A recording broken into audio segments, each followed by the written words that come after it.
घने जंगल, पथरीली चढ़ाई और सुनसान रास्तों को पार करते हुए टीम उस स्थान तक पहुंची जहां कथित रूप से शिकारियों की गतिविधियां होती हैं। स्थानीय लोगों ने बताया कि रात के समय यहां गोलियों की भी आवाज गूंजती है और सुबह जंगलों में खून के निशान भी पाए जाते हैं, जानवरों के अवशेष मिलते हैं। ग्रामीणों का यहां पर दावा है कि मोर, हिरण और नीलगाय जैसे वन्य जीवों को निशाना बनाकर अवैध बाजार में बेचा जा रहा है।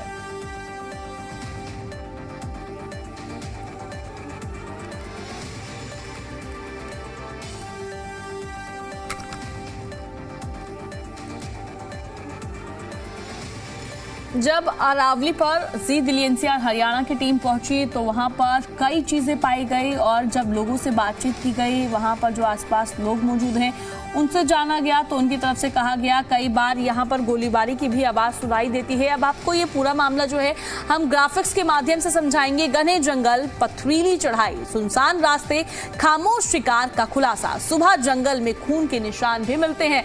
ये साफ तौर पर वहां के लोगों की तरफ से कहा गया है और वन्य जीवों को यहाँ पर अपना निशाना बनाया जाता है। और अब बात करें आगे, वन्य जीवों को मारकर बाजारों में बेचा जा रहा है, ये साफ तौर पर ग्रामीणों की तरफ से कहा गया है। अब बात करेंगे हम प्रशासन से, बड़े सवाल भी यहाँ पर खड़े हो जाते हैं इस पूरे मामले पर। पिछले 6 महीनों में कितने मामले दर्ज हुए हैं, क्योंकि जिस तरीके से ग्रामीणों की तरफ से बताया गया है तो तमाम सवाल खड़े हो जाते हैं। अब तक कितनी गिरफ्तारी हुई है इस पूरे मामले पर और सीमावर्ती इलाके में निगरानी कितनी मजबूत है, ये तमाम सवाल यहाँ पर इस पूरे मामले को लेकर खड़े हो जाते हैं।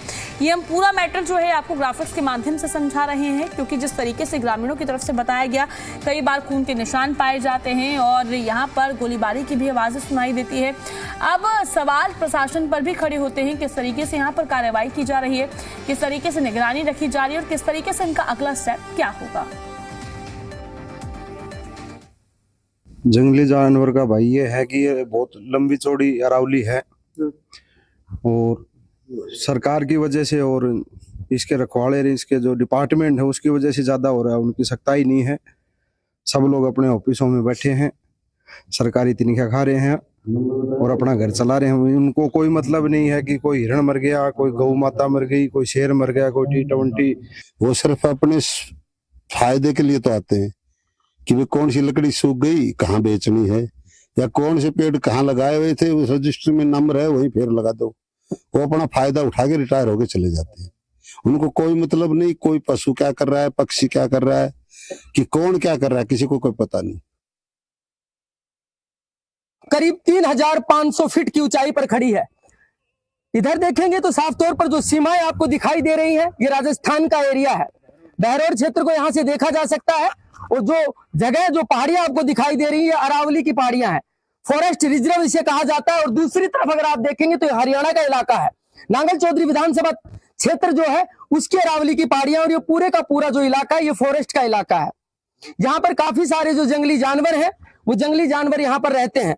फिर चाहे राष्ट्रीय पक्षी मोर की बात करें या फिर चित्ता की बात करें, हिरण की बात करें, तो काफी सारे जो जंगली जानवर हैं वो यहाँ पर लगातार पाए जाते हैं।